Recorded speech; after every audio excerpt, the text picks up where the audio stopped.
Alikho elishona lingenazo ezalo yamkela ke nazi ehamba phambili namuhla. Welcome Mthaniya Ubhunge Nosomabhizinisi. Inkomba nkombane kuNdunankulu KAZULU newe-Actionsa. Kanti ke sekusule ikhansela le-ANC eMthonjaneni. Izindaba ze-1KZNTV uzifundelwa uSiyabonga wakaduma nina bezulu elidume esandlwane siyakhuleka. Ukungakhokhi ngesikhathi kweminye yeminyango kahulumeni kosomabhizinisi ukuthatha isikhathi eside kokuphendula kwezicelo zoxhaso nokunye kungezinye ke zezinto osomabhizinisi abazibike kuNdunankulu esifundazwe iKwaZulu-Natal njengezingqinamba bangafisa ukuthi zithathelwe izixazululo ngokukhulu kushesha. Lokhu kudalulwe uNdunankulu noMusa Dube Ncube ngesikhathi kuqhubeka isidlo sasekuseni nosomabhizinisi ukudingida ngenkulumo yakhe eyabe ibhekiswe esifundazweni.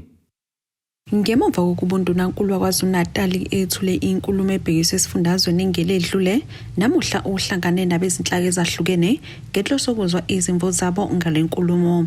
Ekhuluma neziko lezindaba uvezeke ukuthi sikhulu isikhalo kosomabhizinisi ngokushaya ngonya olonwabo ohlelweni lokukhokhelwa kwabo iminyango kahulumeni. Business ngokungakhokhelwa ngesikhathi iminyango kahulumeni uthola ukuthi ayikhokhi ngesikhathi and kwenze lokho ukuthi osomabhizinisi kakhulukazi osomabhizinisi abancane ngisho nabo osomabhizinisi abakhulu bagcina seyifadabala amabhizinisi wabo bengasakwazi ukuthi bakhule ngenxa yokuthi uhulumeni engakwazi ukukhokha ngesikhathi. Okunye ukuthi izinto mhlambe uma ngabe befaka izicelo uthola ukuthi isicelo sithatha isikhathi eside ukuthi si-approve kuze uthola ukuthi mhlambe kade boleka imali emabhange noma ebaleke imali ekuma institutions leyo mali ize siba nenzalo eningi noma siyakhula inzalo kodwa umuntu engakaqala ukwakha lelo business ngenxa yokuthi abasebenzi bakahulumeni bathatha isikhathi eside ukuthi benze izinto.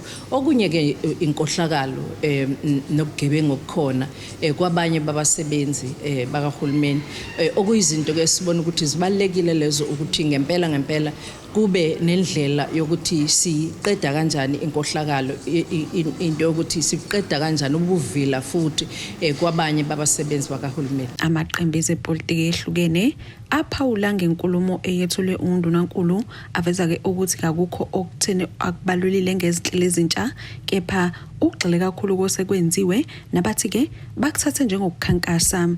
uNdunankulu uveze ukuthi ke bekubalekile akhumbuze ngebanga asebelihambile. Inkulumo yesifundazwe ibinakho kokubili, ibinakho ukuthi senzeni esikhathini esidlulile nanohulumeni abadlulile benzeni nanokuthi sesihambe sagcina kuphi, kodwa futhi ibibhalwe kakhulu ekutheni yini ke esiyenzayo manje kusukela manje siyaphambili namaplani ke esinawo eminyakeni engama-30 alandelayo ukuthi yini sifuna ukuyibona iKwaZulu-Natal iyenza nanokuthi sifisa ukubona iKwaZulu-Natal enjani kule minyaka ezayo engama-30.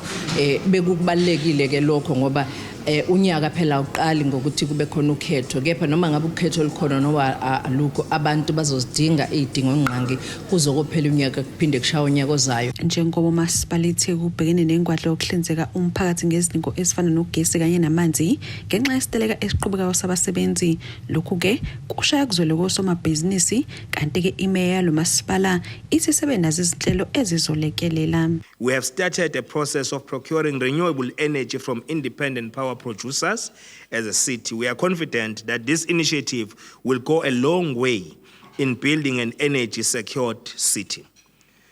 We are busy putting together the plans on the recruitment of our people who are unemployed to train them on solar panels. 6,000 of them will be engaged in this program to give them economic opportunities and the relevant skills so that they are able to take this transformation, energy transformation forward. We do not want them to come and knock at our doors and look for jobs, but we want to train them to be business people who will be supplying this energy to us.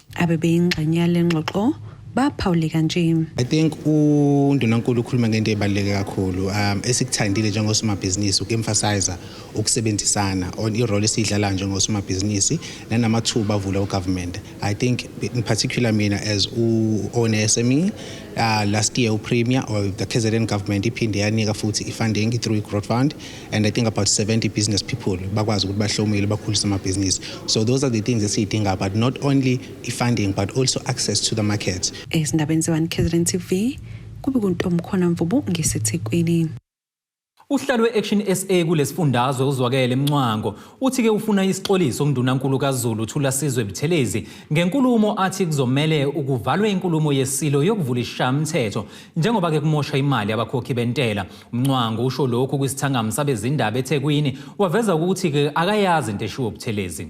Amangaza ukuthi lapha umabonakude nasemaphepheni mina besilo ubese kukhuluma umnomzane uzwakele Mncwango weqembu kuthiwa i-Actionsa ukuthi akuvalwe ukuthi isilo sizokhuluma eParliament. Wakhuluma wathi asivalwe isilo ukuthi sivule iParliament kwaZulu. Yiyo lenkulumo esisuse umsindo njengoba uMncwango ethucela ubufakazi obuphathekayo kuButhelezi ngalenkulumo athi wayisho. Umncwango ichaza kabanzi uthi akugona kokuqala enza lesi siphakamiso. Kusekhona umdlokombane lenkulumo bengikhuluma yokuthi kumele sihlanganise lezi insuku zombili zibe usuku olulodwa. Angiqala ukukhuluma ngisishayamithetho mina ngiyilo lesishayamithetho empilweni yami edlulile. Ngangihlala ekomidini lika Somlomo lama whips of parties. Ngangihlala kulona kuma minutes akhona kuyovela ama submission ayenziwa imina ukuthi ngiphakamisa ukuthi lolu suku lihlanganiswe ubusuku olulodwa. So ngamanye amazwi lenkulumo ayiqali manje njengoba sikhona isilo esisho inkulumo endala futhi it's on record njengoba ngisho ukuthi inkulumo bengikhuluma nawe imedia engicabanga ukuthi ke if you google inkulumo esikhuluma ngalokhu uyokuthola ubufakazi bokuthi aqala namhlanje ukuthi uMncwango akukhulume lokhu. Uthi namanje usamile ekutheni imicimbi yokuvula kwesishayamithetho sesifundazwe ingenzeka osukwini olulodwa. Engakukhuluma lapha yana ngisakumela namanje ngasho ngathi i-opening noma ukuvula kwesishayamithetho njengamanje kwenziwa kube insuku ezimbili. Isiphakamiso ke esinaso futhi namaqembu asiphakamisayo futhi leso ukuthi engazi ukuthi ukuvula kwesishayamithetho kungenzeka kube usuku olulodwa. Ngoba masibheka njengamanje ukuvula isishayamithetho kudla imali engaphezulu ka3.2 million kulezi insuku ezimbili. Omunye ke banokuthi bethi cha awukwazi ukuthi kukhulume omunye umuntu emva kwesilo. Angusho ke ukuthi cha nathi asisho ukuthi maqedwe isilo immediately angendunankulu athole inkulumo. Esikushoyo ukuthi kungenzeka ukuthi maqeda isilo ekseni ukukhuluma bese uSomlomo ayiguqise indlu ivalwe isession yesilo yokuqala kuyiwe kuyilunch makubuywa ntambama bese uSpeaker avule isession yesibili yesishayamthetho bese uNdunankulu athule inkulumo. Umncwango uthi maduze uzohlela ukubonana nesilo ukuze ayichaze into ayisho. Kudaba Hosbisi wezindaba ze1KZNTV uChannel 261 ngiseThekwini. Unobhala we-ANC kwisifunda iMusa Dladla uNathi Madanga Xulu uthi bayitholile incwadi yokwesula kwekhansela labo uZwelenkosi Mkhize obeyikhansela kumasipala uMthonjaneni kuWard 10 ekhuluma ke nethimba lezindaba uXulu uthi nakuba beqonda ukuthi uMkhize usule ngenxa yesimo sempilo yakhe kodwa ukusula kwakhe kuzophazamisa izinhlelo zabo zokulungiselela ukhetho lukazwelonke. Sekuphinde wasula elinye ikhansela le-ANC ngaphansi kwamasipala uMthonjaneni ukwazi kwenkosi Mkhize wakuWard 10. I-ANC ngaphansi kwesifunda iMusa Dladla isilahlekelwe inqwaba amakhansela ngenxa yokusula ezikhundleni. Unobhala waleli iqembu kulesi sifunda uthi basiqonda isizathu sokusula kwaleli ikhansela. Uvele wathatha i-decision nje abantu abadala bathi ubaba akasule ngoba usimo sempilo sisekho kahle. So akulula ke nathi njenge-ANC ukuthi simphoqe lapho sithi uMkhize noma kubhlungu phela kuya kuyi-by election lezi zime kanjena. Ama-by election ayakhamana athatha isikhathi esiningi nje basibheke kwi-campaign le yama-election ama-provincial nama-national general elections. So kodwa bungeke uyivimbe le ekhuluma ngempilo noma umndeni masuthathile i-decision ngoba mangabe umphoqa ngenkani uthi aqhubeka asebenze bazoshintsha abantu mangabe engasekho emhlabeni umkhize bese bethi ANC eyenza ukuthi ubaba wale ekhaya ahambe emhlabeni. Lesifunda sivelelwa yilokhu nje iqembu limatasa likhankasela ukhetho lukazwelonke. Zilimela kakhulu umsakazi inhlelo zethu ngoba sikuyiphase kaMayihlome nje obathi sibuye eMosmabhida nje la esithi Mayihlome khona isibheke kusiyanqoba. So besibhizi kakhulu icampaign yethu besikhuphule kakhulu la eregionini ukuya kwi-by-election kusho ukuthi sekufanele sishintshe ama-programs ethu sibe nama-programs ezizowasa kakhulu ku-10 ngoba kufuneka manje u-IC uhlale usho ukuthi i-by-election izoba nini ngoba kufanele kuphele u-90 days. Usomlomo kamasipala uMthonjaneni uqinisekisile ukuthi bayitholile incwadi yokusula kakhansela uMkhize. Ngifisa ukudlulisa ukuthi ehhovisini lami ngicoshe incwadi ephuma kumhlonishwa uMkhize ukhansela wakwa-Ward 10 lapho khona ebesula ngokusheshsha emsebenzini wakhe ukuba isisebenzi somphakathi. Anezathu ayibalile ubala ukuthi uye wa-admit esibhedlela akekho right emzimbeni ngamanye amazwi akaphilile ubuthaka ubona ukuthi ke ngcono asule ukuze ezokwazi ukubhekana nokuhlengahlenga isimo sakhe sempilo. Ilokho nje engafuna ukudlulisa. Ngokomthetho wenhlangano yengamele ukhetho kuleli IEC kubanjwa ukhetho lokuchibiyela emva kwezinsuku ezingama-90. Ezindabeni ze-1KZNTV kubika uThabani Maphumulo eMpangeni. Ake sithi khulu kuqhushuyi ezitolo sihlangabezena kanjani masibuye.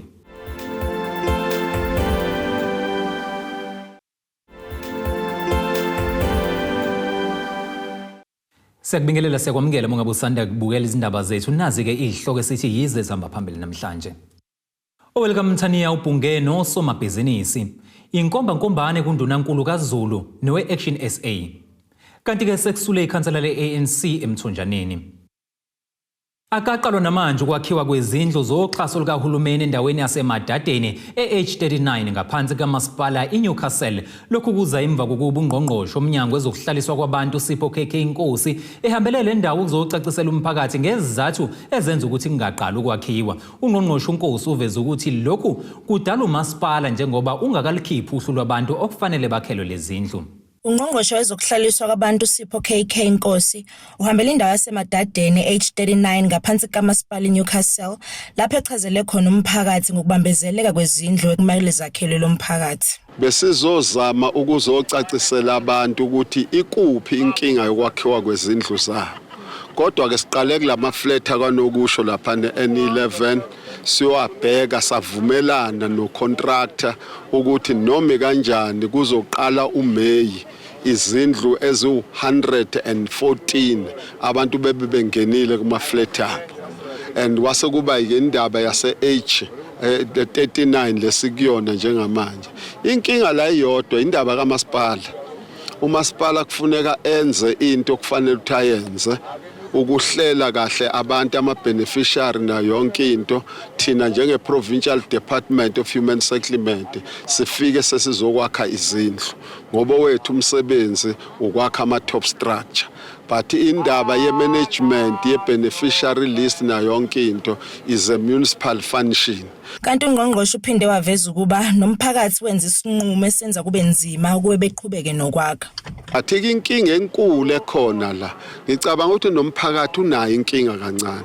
Bathatha inqumo ezirong ukuthi wena uzokwakhelwa la owavese wakhe khona umjondolo wakho noma yini yakho. And isinqumo esirong lo ngoba phela iselokishini la kufanele liplanwe ngokwemthetho yelokishi. So ke into ebalekile kodwa kimina njengobaba uNkosi ukuthi wonke umuntu oqualifyele ukuthi akhelwe la uzokwakhelwa lo muntu lowo ngoba izindlu esiyimisela ukuzakha la ezo923 ilist yabantu abadinga ukwakhelwa bangaphansi kwaleso sibalo. So kayikho inkinga ukuthathwa kwabo inqumo ezirong lezi ezidala ukuthi kube nenkinga kanye ke nomasipala obukeka esaba ukuzoxazulula inkinga. Uqhube ngokuthi bazolinda umasipala ukuba wenze umsebenzi wawo ngaphambi kokuba beqale. Fanele kubonakale kumasipala thina okwethu sibhizi siphansi phezulu ukuthi ucontractor lo obekade ekhona naye waze wagcina eduba ngendaba yokungamuvi kokwakhiwa kwezindlu bese sizo appointa ucontractor omusha. Yilokho kumsebenzi wethu njenge Department of Human Settlement. We are steaming ahead ngaleyo process ukuthi simthole ucontractor maduze sizobe sema-appointile ngoba ukula uma stages appointment. Emva kwalokho ke bese senza isiqiniseko ukuthi sizomthula lemphakathini ngethemba lokuthi umasipala uzobe uyixazululile izinto ezibhekelene naye. Khona manje ukushaya isikhathi sokuba kubikwe lelo daba emoyeni umasipala waseNewcastle ungakatholakala ukuba uziphendulele. Thobeka Dladla ezindabeni ze-1KZNTV ngisemadadeni.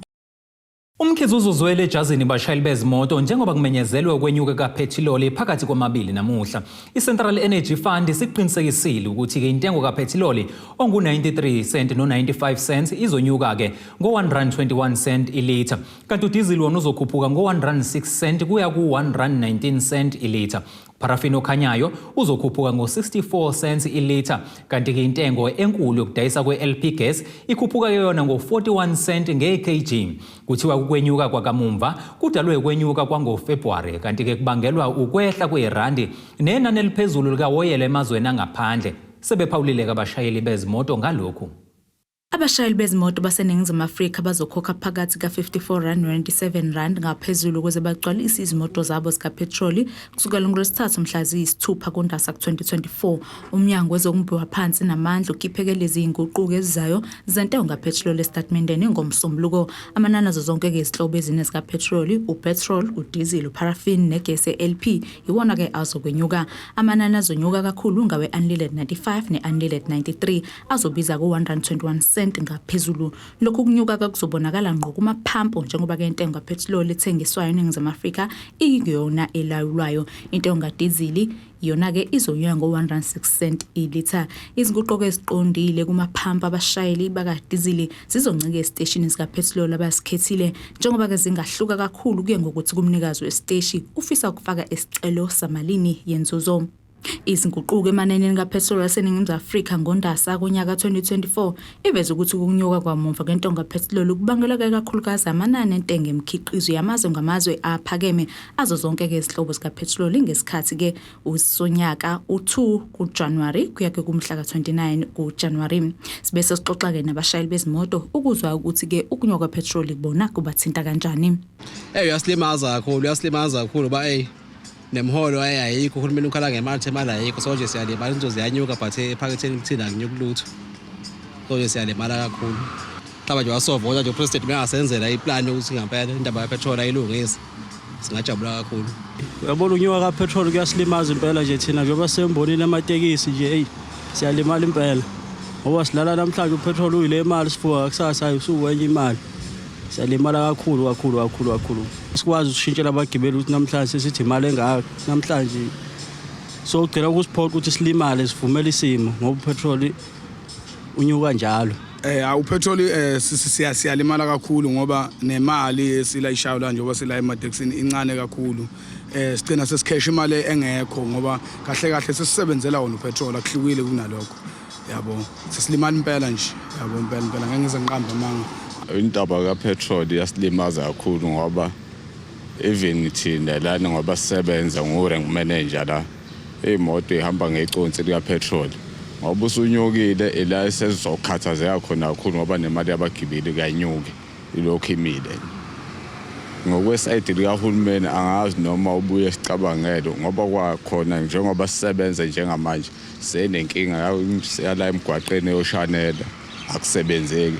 Lo petrol suzama kanzima mangabe usuphindwe wenyuka futhi imoto izobayela ihlala emagcekeni. Indima yomdlalo wesibhakela iqeme kudume lwengozi ngokudlula emhlabeni kaMshayi isibhakela wasempangeni enyakatho nelikaMthaniya usikhumbuzo Ximba. uXimba kuvela ukuthi ushone esegoli emva kokuwa eqeda ukuziqeqesha wasephuthunyiswa esibhedlela nokuyilapho ke efike washonela khona.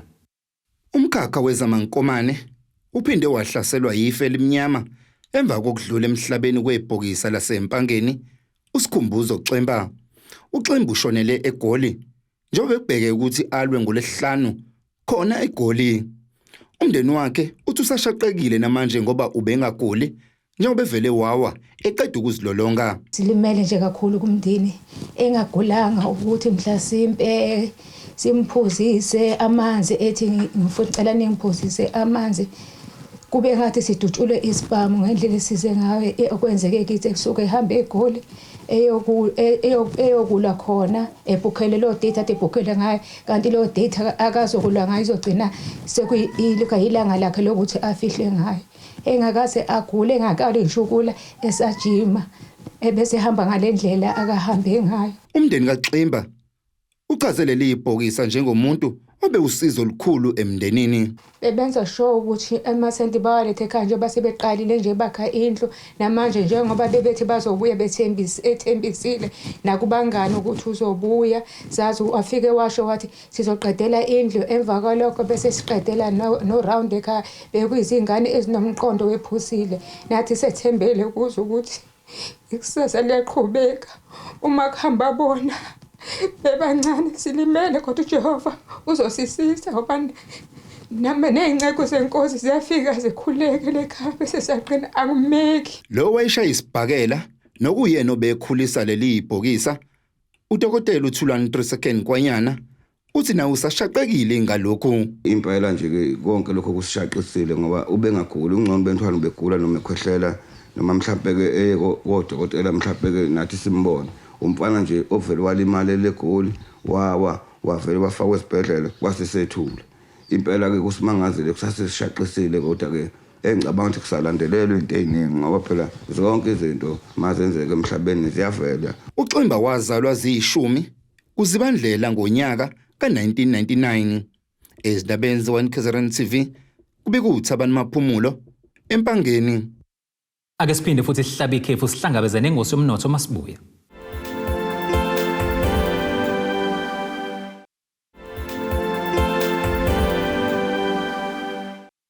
Asibingelele siphinde sikwamukele futhi mungabe usanda kubukela izindaba zethu nazi izihloko ezihamba phambili namuhla.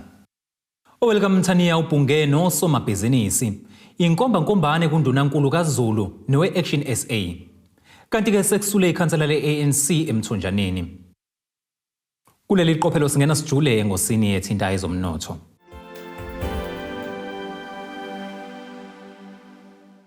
Irandi le-19.8 maliqhathaniswa nedola laseMelika libe u-24.18 maliqhathaniswa ne-euro lase-Europe libe ke u-20.70 maliqhathaniswa nopondo waseBrithani.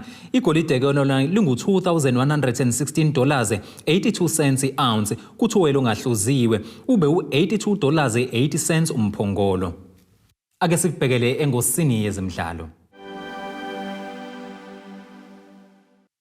Umqeqeshi weMamelodi Sundowns uRolani Mokoena uthi ukudlulela emzuliswaneni womkhumulajezi njengelinye lamaqembu aqhwakele eqoqweni kumnikeza ithemba lokuthi bengenza kangcono kwiCAF Champions League kulonyaka. Ama-Brazilians aguqise iTP Mazembe yase-Democratic Republic of Congo ngelilodwa eqandeni emdlalweni wokugcina wamaqoqo obuse Lucas Moripe Stadium e-Atteridgeville ngempelasonto. Kungenwa ke kuona sekwaziwa ukuthi ke omabili lamaqembu asezibekisele indawo kokuhlungela ukuya kowandulelo owamanqamu. Kuona ke lo mqhudelwane ukunqoba kweMamelodi Sundowns eqinisekisile ukuthi iqeda isesicongweni ngamaphuzu ali-13. iMazembe ke yona ilelesibili ngamaphuzu ali-10. Ezikamkwena ke zinqobe imidlalo emine zase zilahle amaphuzu emidlalweni ke emibili kuyamaqoqo. Ake sikubhekele isimo sezulu esingalindeleka.